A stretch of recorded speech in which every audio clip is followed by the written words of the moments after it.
Morning glory, America. Bonjour, hi, Canada. It's Hugh Hewitt from Studio North. Good morning. I'm pleased to welcome back former UN ambassador, former governor of South Carolina, and Nikki Haley. Ambassador Haley, good morning. Welcome back to the Hugh Hewitt Show.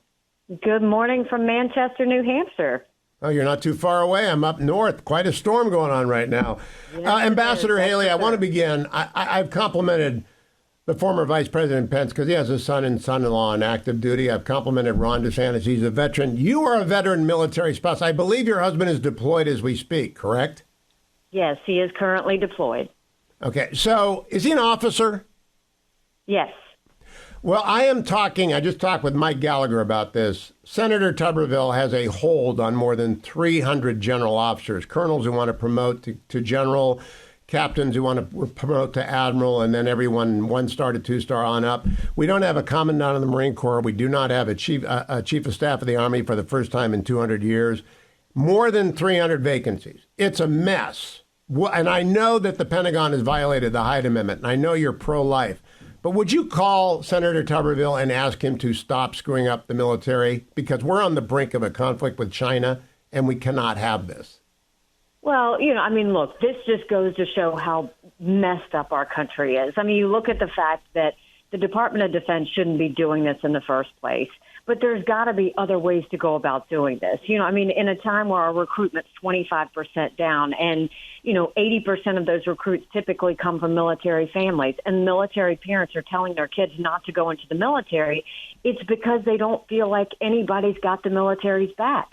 They look at the fact that 33,000 veterans are homeless. They look at the fact that they're, dangling these promotions out there and using them as fodder. I mean, they're looking at the fact that people don't see these, men and women who serve as heroes anymore. And that's sad and it's terrible. And, I appreciate what Tuberville's trying to do. I do. Like, it's totally wrong that the Department of Defense is doing this. But have we gotten so low that this is how we have to go about stopping it? I mean, at what point can we not go and have, congressional members go to the Department of Defense and say, look, you have to go through Congress if you're going to do this. You can't suddenly, decide you're going to do this.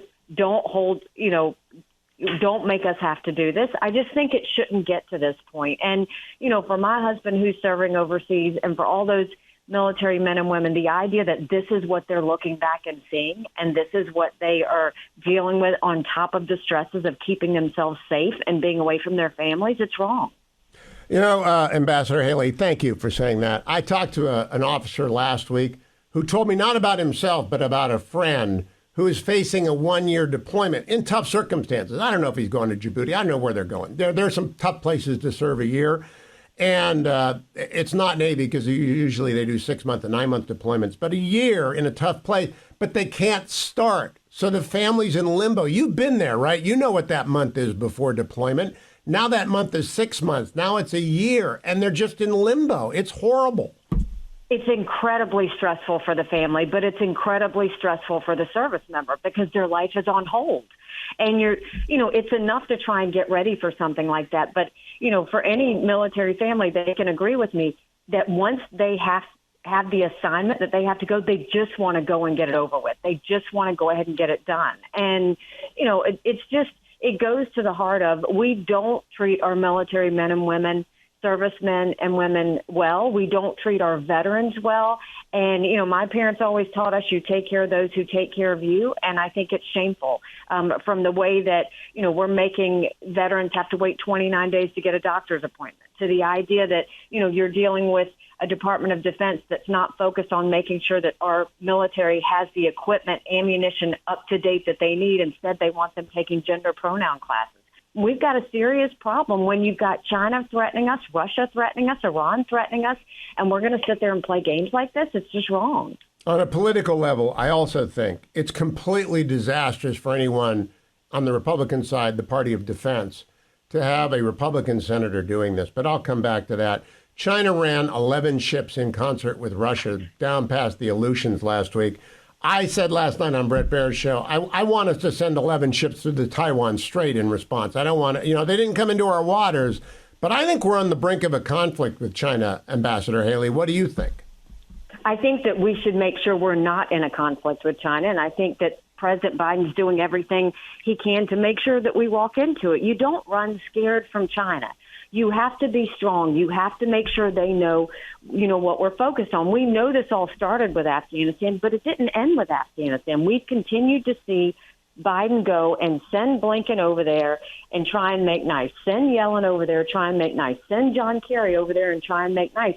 And in all these things, why are you doing that when they literally are responsible for killing 75,000 people last year because they're sending fentanyl across the border? Why are you doing that when they basically sent a Chinese spy balloon over our airspace, and they're buying up land next to our military? They've bought the largest pork producer in our country. All of these things that they continue to do, why are we doing that? We now have malware that is in our systems that is going to basically, we don't know where the code is, but we know it's there, that's going to disrupt our power grid, our communications, our water supply. That's what China's done. So quit playing nice with them. And I think that's the problem is, America has been too nice to these people that want to kill us. And that's just not the way you handle it. You handle it with strength. You let them know what you expect of them, and you respond and let them know there's a price to pay if they do anything to challenge, threaten us, or any of our allies. Now, Ambassador Haley, like I said, 11 Russian and Chinese ships sailed close to the Aleutians, but not into our waters. It's the third straight year China has done this. Every time we send one ship, President Biden and Secretary Austin send one ship to the Taiwan Strait, the Chinese Communist Party goes nuts. I like the fact they sent 11 ships near us so that we can just flood the zone in the Taiwan Strait. Would you order that if you were the president in response to this? Well, this is actually in response to the fact that we had exercises going on in the Taiwan Strait, that we had exercises going on in the, South China Sea. That's why China's doing this, is because they're upset. But understand, you look at a map and see how close they came to Alaska. And you combine that with the Chinese spy base that they're putting up in Cuba, which don't think that they won't send Chinese military there soon. You add that and look at how close they are to our soil. And if that doesn't send a chill up every American spine, I don't know what will. So, yes, if we need to go and put, ships there to show them what we're doing, but it's not so much that you do a tit for tat. It's fine. We can do that. But what I'd rather us do is have America strategize to get strong. The fact that China has the largest naval fleet in the world, they have 350 ships. They'll have 400 in 2 years. We won't even have 350 in 2 decades. Let's focus. The one thing that will scare China is to watch us strengthen our military, because they know that we have the best military in the world. If they start seeing us modernize our equipment, if they start seeing us focus on our Navy, our air, to make sure that we're doing artificial intelligence, cyber, space, all of those things, they will suddenly start to realize that we mean business. Right now, they're just not scared of us. And now, Ambassador Haley, I don't presume to lecture Brett Baer and Martha McCollum on what they ought to ask. They're the equal of any debate moderators. But you got a debate coming up this month. How many of the questions ought to concern the former President Trump's trials in his various jurisdictions, and how much ought to look forward, in your opinion? I don't know what Brett and Martha are going to ask. They're very good at what they do. But what do you want them to pay? How much attention do you want them to pay to the former president's legal troubles? Well, look, I have said, with this last indictment that came down, I'm tired of commenting on every Trump drama. And I think if they go and they want to focus on ratings, yes, they're going to throw and try and create more Trump drama. But I think we need to be focusing on how we're going to stop China. I think we need to be focusing on how we're going to close our border. I think we need to talk about how we're going to reverse Bidenomics and the fact that, people are still feeling inflation. And so, if they want to continue to talk about those things, to ask a question about him is one thing. To make the debate any more than that would be really just a waste of the American people's time. I think we've got too many issues going on in our country and in the world that, talking about more Trump drama is not going to get us anywhere. Talking about whether he is on or off the stage, that's totally fair game. I will be right back with Ambassador Haley, who's agreed to talk to me off air for 4 or 5 more minutes, and I'll play that in the next segment. Don't go anywhere, America.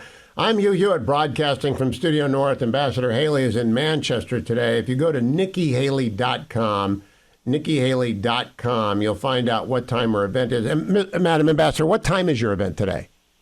My event is I will be doing a event in Hudson, New Hampshire at the Veterans of Foreign Wars Hudson Memorial Post. All right, I'll be right back with Ambassador Haley. Don't go anywhere, America. I'm going to ask her about the change of venue of President Trump's trial right after this. Stay tuned to the Hugh Hewitt Show. I'm back now with Ambassador Nikki Haley, who will be in Hudson, New Hampshire today at the Veterans of Foreign War Post. At what time, Ambassador? That is going to be, I knew you were going to ask me that. That's going to be at noon. At noon. So go on over there and meet the ambassador. I went down to one of her events in New Hampshire. It's great. I do want to ask you about not the former president, but about Jack Smith and the justice system.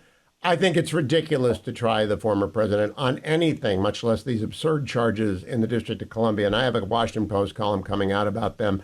Do you think a transfer of trial to a 50-50 district in the United States is necessary for at least the semblance of justice in this case, Madam Ambassador? I do. I mean, look, a Republican can't get a fair trial in D.C., and I've long said that, January 6th was a terrible day, but Trump did not attack the Capitol. It's not a crime for him to say that he thinks the election was stolen. I mean, I just don't think you should prosecute him for that. But I don't think anybody feels like you can get, a fair case for a Republican in D.C. or New York. So, yeah, I think that changing venues would be totally warranted. Yeah, 92% of the district voted for Joe Biden, 5% voted for Donald Trump. More importantly, he's got 100% name recognition and probably 100% opinions about him. In fact, when you go to the town halls, I bet you run into very anti-Trump people and very pro-Trump people. Is that the case? It's interesting. Nobody really asked me about Trump. I mean, when we have town halls, nobody asked me one way or the other about him. What they talk about is the fact that, we're in debt, the fact that groceries are still high, gas is still high. They worry about transparency in the classroom. They worry about crime. They worry about the fentanyl. They worry about the border. They really don't ask me about him. Well, let me finish by telling you about the debate. I don't know what the rules are. Brett and Martha are the best. They're the equal of anyone in the business, so they'll have good questions. How much time do you want to spend talking to each other or responding to the moderators, Nikki Haley? Well, I mean, look, I look forward to debates. I love debates. I think it's a great opportunity for Americans to see what all of their options are. And, as long as we're talking about real issues, as long as we're talking about the future of our country and not the past of our country, I think that it'll be a good thing. And so, look, I think Brett and Martha are fantastic as well. I mean, they're complete professionals and at the top of their game. And I think that we've got, a good slate of candidates. So it'll be an interesting debate for sure. And I look forward to it. Ambassador Haley, always a pleasure. Keep coming back. Thank you for joining me this morning. I hope you find time to call Tommy Tuberville today. I appreciate your joining me. Thanks so much. Go to NikkiHaley.com. NikkiHaley.com if you want to find out more about her events in New Hampshire. Thank you, Madam Ambassador. Thank you.